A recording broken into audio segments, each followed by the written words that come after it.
अगर मान लीजिए जुलाई माह तक ठीक नहीं और फिर आगे क्या होगा? पूरा विश्वास है हम लोग जमा करता। आखिर पब्लिक को कैसे विश्वास है?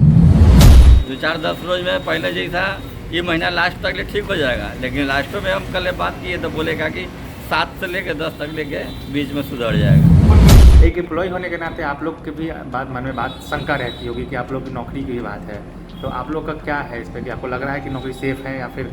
फिलहाल तो जैसे हमारे सीनियर लोग कर रहे हैं, बोल रहे हैं, उस अनुसार तो हम लोग को अभी तक सेफ्टी ही महसूस है। दिव्यशाली शहरी विकास कोऑपरेटिव बैंक शाखा लालगंज में पिछले कई दिनों से लेन देन बंद है। रिजर्व बैंक ऑफ इंडिया के द्वारा एक नोटिस चस्पा कर ग्राहकों के साथ रुपयों के कारोबार पर रोक लगा दी गई है। परेशान बैंक ग्राहक रोजाना बैंक के चक्कर काट रहे हैं, लेकिन उनके जीवन भर की जमा पूंजी अटक चुकी है। दिव्यशाली शहरी विकास कोऑपरेटिव बैंक लालगंज बाजार के व्यवसायियों का एक महत्वपूर्ण बैंक है। अधिकांश व्यवसायियों का मोटा पैसा इस बैंक में जमा किया गया है। ऐसे में लगन और त्यौहार के सीजन में बैंक उनके पैसे देने से इनकार कर रहा है, तो ग्राहकों की बेचैनी स्वाभाविक है। ग्राहकों को तारीखें बताई जा रही है। बैंक अध्यक्ष की तरफ से ग्राहकों को यह आश्वासन दिया गया है कि जुलाई के पहले सप्ताह तक रिजर्व बैंक के लगाए गए प्रतिबंधों को हटा लिया जाएगा, लेकिन अब तक राहत की कोई भी खबर सुनने को नहीं मिली है। कि उनकी पूंजी बिल्कुल सुरक्षित है और कहीं से कोई डरने की जरूरत नहीं है, कोई अफवाह पर ध्यान नहीं दे। बैंक यथाशीघ्र अपने पूरे कारोबार के साथ फिर पुनः उपस्थित होगी और कोई अफवाह पर ध्यान नहीं दे। आखिर क्या कारण है कि इसको रिजर्व बैंक इसको बंद किए? वो कुछ जो वित्तीय मानक है, किस तरीके का मानक? वित्तीय मानक जो होता है डिपॉजिट के एंगेस्ट में जो मानक होती है, जो SLR CR वगैरह जो मेंटेन करना होता है, वो उसमें थोड़ी चूक हुई है और उसके लिए हमको टाइम भी मिला है। पेपर में भी पब्लिश भारतीय रिजर्व बैंक द्वारा किया गया है कि आप जितना जल्दी हो, जब तक आप फाइनेंशियल इंडिकेटर्स को ठीक कर लीजिए, तब तक हम आपको रोक लगाएंगे। आप कह रहे हैं कि जुलाई माह तक इसको ठीक कर लेंगे। अगर मान लीजिए जुलाई माह तक ठीक नहीं और फिर आगे क्या होगा? पूरा विश्वास है हम लोग जमा करता। आखिर पब्लिक को कैसे विश्वास है? पब्लिक के लिए एक ये भी है, भारतीय रिजर्व बैंक द्वारा एक सब्सिडी संस्था है जो उनकी डिपॉजिट का इंश्योरेंस हो चुका है, उसका भी फॉर्म भराया जा रहा है और हम आपके माध्यम से भी कह रहे हैं कि वो डिपॉजिट का इंश्योरेंस जो है उसके लिए हर जमाकर्ता के फॉर्म भरना है। विशेष परिस्थिति में फॉर्म बैंक जिस दिन ये जमा करेगी DIGC में, उसके 45वां दिन वो 5 लाख रुपया तक हर डिपॉजिटर्स को पैसा पेमेंट हो जाएगा। अब पूरा मामला समझिए। अधिकारियों के बयानों से जहां तक मालूम पड़ता है, हाजीपुर के दिव्यशाली शहरी विकास कोऑपरेटिव बैंक में लोन वितरण की अनियमितताओं के चलते NPA बढ़ गया है और बैंक नियम का उल्लंघन कर बैठी है। इसी कारण देश के सबसे बड़े bank reserve bank of India ने दिव्यशाली शहरी विकास कोऑपरेटिव बैंक के शाखाओं पर जनता से कारोबार करने के विभिन्न अधिकारों पर रोक लगा दिया है। दिव्यशाली शहरी विकास कोऑपरेटिव बैंक को 6 महीने का समय दिया गया है। इस अवधि में उसे अपनी गलतियों को सुधारते हुए अनियमितताओं को ठीक करना होगा, वरना हो सकता है कि लाइसेंस भी रद्द कर दिया जाए। इतना तो साफ है कि बैंक का लाइसेंस अभी तक रद्द नहीं हुआ है और ना ही बैंक के मर्ज करने की किसी भी बात का कोई चर्चा है। लोगों के होश उड़े हुए हैं, ग्राहक परेशान हैं, क्योंकि इसके पहले भी सहारा इंडिया बैंक के मामले में हजारों लोगों के जीवन की गाढ़ी कमाई संकट में अंधेरे में आ गई थी। एक बार फिर लोगों को वही डर सता रहा है। सुनने में आ रहा है कि बैंक कुछ काफ़ी दिनों से बंद है, क्या जानकारी है आपको इस बारे में? 15 तारीख से बंद है। 15 जून से? क्या बोला गया है आपको, क्यों बंद? बोला गया कि ऊपर से बंद कर दिया गया है। 2-4-10 रोज में पहले जैसा ये महीना लास्ट तक ले ठीक हो जाएगा, लेकिन लास्ट में हम कल बात किए तो बोलेगा कि 7 से लेकर 10 तक लेके बीच में सुधर जाएगा।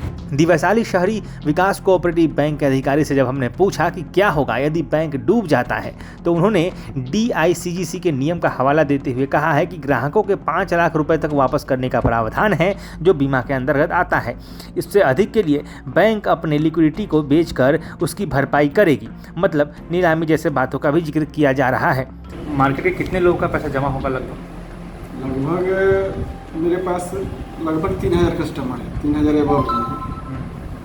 सब इसमें हाँ सब टोटल डिपोजिट 3,000 3,500 कस्टमर हैं। ग्राहकों का कहना है कि बैंक में लेन देन बंद है हाँ, पिछले लेन-देन कुछ दिनों से। लोगों के मन में संशय है कि शायद बैंक का लाइसेंस रद्द हुआ है या फिर कुछ समस्या आई है, क्या बात है बताइएगा। बैंक का लाइसेंस रद्द नहीं हुआ है, ठीक है। जमा निकासी पर अभी फिलहाल रिजर्व बैंक रोक लगाई है और ये रोक रिजर्व बैंक का पैरामीटर कुछ होता है, आरबीआई पैरामीटर फिक्स करती है हर बैंक के लिए, तो हम लोग का भी पैरामीटर फिक्स है। और हमें जो लग रहा है कि हाजीपुर ब्रांच से लोन ज़्यादा एनपीए हुआ है, एनपीए होने के कारण रिकवरी नहीं हुआ, एनपीए हुआ और इस लगन में निकासी भी ज़्यादा हुआ है, जिसके कारण रिजर्व बैंक जो पैरामीटर फिक्स करती है उसमें कहीं ना कहीं चूक हो गया। चूक होने के कारण लिक्विडिटी जो मेंटेन होता है वो चूक हो गया, चूक होने के कारण रिजर्व बैंक ऐसा एक्शन ले गया। तो ये कब तक जो नोटिस चस्पा किया गया है, कब तक ये लेन देन बंद रहेगा और कब शुरू ये होगा? तो फिलहाल हम लोग को 6 महीने का टाइम दिया गया, 6 महीने के अंदर अपना जो भी वित्तीय स्थिति है अपना सुधार कर लीजिए, रिपोर्ट कीजिए। रिपोर्ट करने के बाद जो भी पैरामीटर जो है अगर हम सही पाएंगे तो फिर उस पर हम विचार करेंगे कि हमको आगे क्या करना है।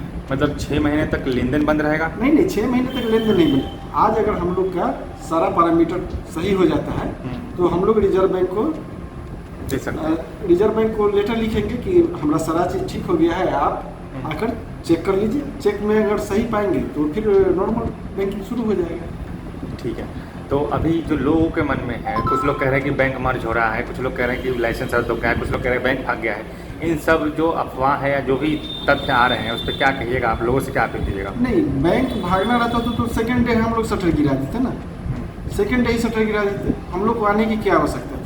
हम लोग तो पब्लिक के लिए आ रहे हैं कि चलिए उनका पैसा जो भी है अभी फिलहाल लेन देन बंद है, तो हम लोग DICGC के अंतर्गत जो कवर होता है, रिजर्व बैंक का DICGC विभाग है, उसके अंतर्गत जो भी कवर होता है वो कम से कम हम लोग अपना फॉर्म फिलअप करके तत्काल उनको दिक्कत ना हो, परेशानी ना हो, दूसरे बैंक में अमाउंट ट्रांसफर करने का कोशिश करवा रहे हैं।